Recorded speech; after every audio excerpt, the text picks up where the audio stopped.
And now it's time for Madison's Mad Facts with your host, Madison Standish.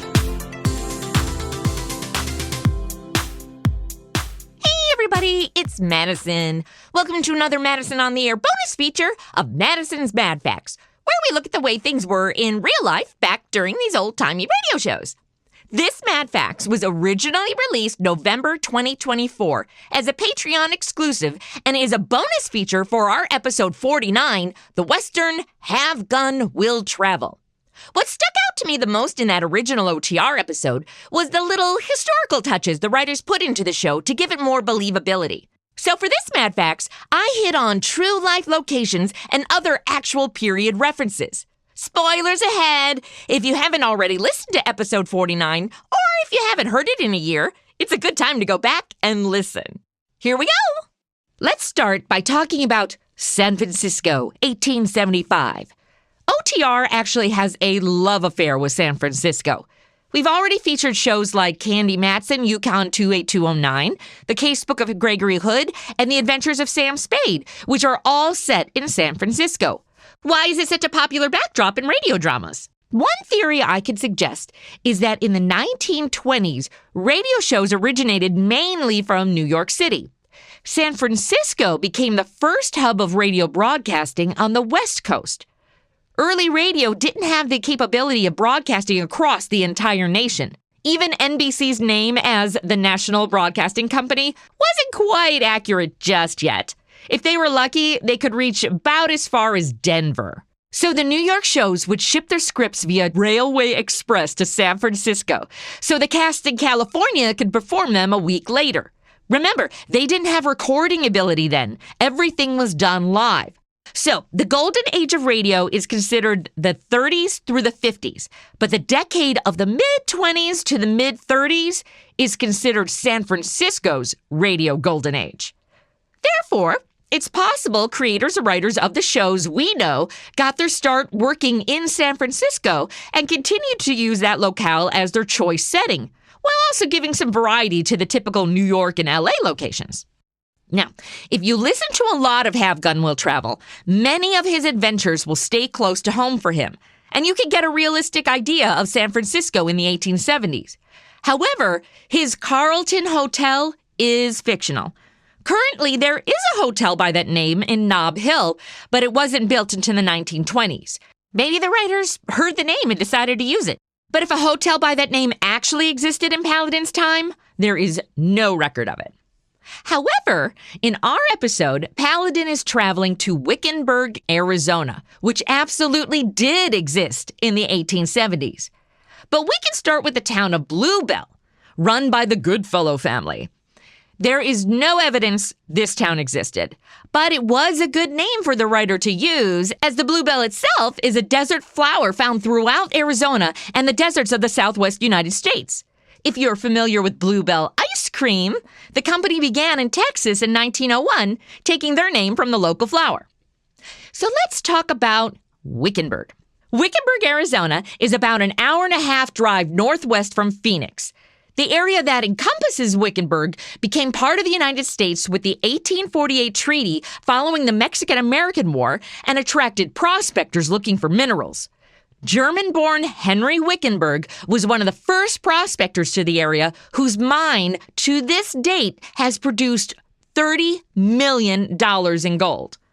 After Wickenburg's arrival, ranchers, farmers, and other settlers came to the area, making Wickenburg officially a town in 1863.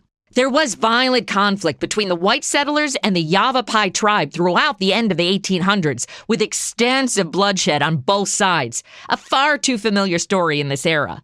But with the history of Wickenburg, including gold miners, ranchers, farmers, and Indian battles, Wickenburg definitely reads like a textbook town to set any Old West story. So an ideal setting for Paladin to be traveling to for business. Another quick historical location reference goes back to San Francisco. When Paladin is drugged and robbed, he calls the criminal act an old Barbary Coast trick. The Barbary Coast area of San Francisco, which we presume Paladin would be familiar with in his underworld dealings, boomed in 1849 with the gold rush and became essentially the red light district. Besides nefarious locations like brothels and opium dens, the latter popularized by the influx of Chinese immigrants, the Barbary Coast was also a center for jazz clubs and dance halls. But the name the Barbary Coast was taken from the African Barbary Coast, then known as a center of piracy, the slave trade, and the launching place for raids on nearby towns. The sailors and traders arriving to San Francisco, often both patrons and victims of the criminal element there, saw the parallels, and by the 1860s, that part of town had earned its name. It wouldn't be until after the historic San Francisco earthquake of 1906 that the lawlessness began to be curbed and made into the thriving area it is known for today. Now let's talk about Paladin's famous Derringer pistol. If you follow the series, you'll see it gets him out of a lot of tough spots, much like in our episode. The Philadelphia Derringer, named for its inventor, Henry Derringer, was a popular conceal and carry gun from 1825 to 1868. Often used by military officers in the Civil War, which Paladin was, so that could be where he got his affinity for the gun. It was also a well-known weapon for assassins due to its small size, and is the gun John Wilkes Booth used to assassinate President Lincoln in 1865. Ultimately, Henry Derringer sold the patent, and new styles of the gun emerged. The Remington Derringer, invented in 1866, is likely the type of Derringer Paladin carried. This was the first double-barrel Derringer. Literally, a second barrel was configured on top of the first barrel, allowing for both barrel chambers each to carry one round, with the hammer alternating between them so only one bullet would fire at a time. The design still retained its small size, so it could be concealed and often hidden in breast pockets, sleeves, and boots. For Paladin, he often seems to get his regular revolver taken or confiscated, but his hidden Derringer always saves the day. One last little historical bit I found kind of neat coming from our episode of Have Gun Will Travel is the reference in the saloon to the faro table. This stood out to me because all the westerns I've seen portrayed always have poker as the gambling card game of choice. Faro started in the late 1600s in France, made its way to England, and by 1825 could be found in every gambling house of the American Old West. The game was popular because it was easy to learn, quick to play, and all players had pretty good odds of winning. That is, if the game wasn't rigged. Apparently, the downfall to this game was that crooked games were so rampant that even sporting supply companies openly sold rigged dealer's boxes. But players were also known to do sleight of hand and other cheating techniques as well.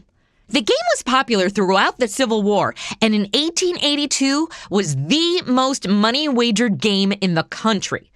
The popularity only started dying down by 1912, but was still played in Vegas and Reno up until 1985. My 2 cents is any of the westerns we've seen on TV and films that showcase poker games were doing so because modern audiences would be able to relate to poker and better understand the stakes of the characters in the scenes, whereas Faro wouldn't be relatable. Well, gang, you just got a window into my writing process when it comes to adapting these old-timey radio shows. Each time something pops up in a script that I'm not familiar with, I go down an internet rabbit hole to learn more. It not only helps you get into the world of these shows, but how does Madison respond to them? Would she know the fact? Would she be baffled by it? And where can I stick a joke? I do enjoy sharing these little bits of history with you, and I hope you find them interesting. And as Madison always says, thank you so much for listening. New Madison Mad Facts are being released exclusively to Patreon Madison members on the 10th of every month.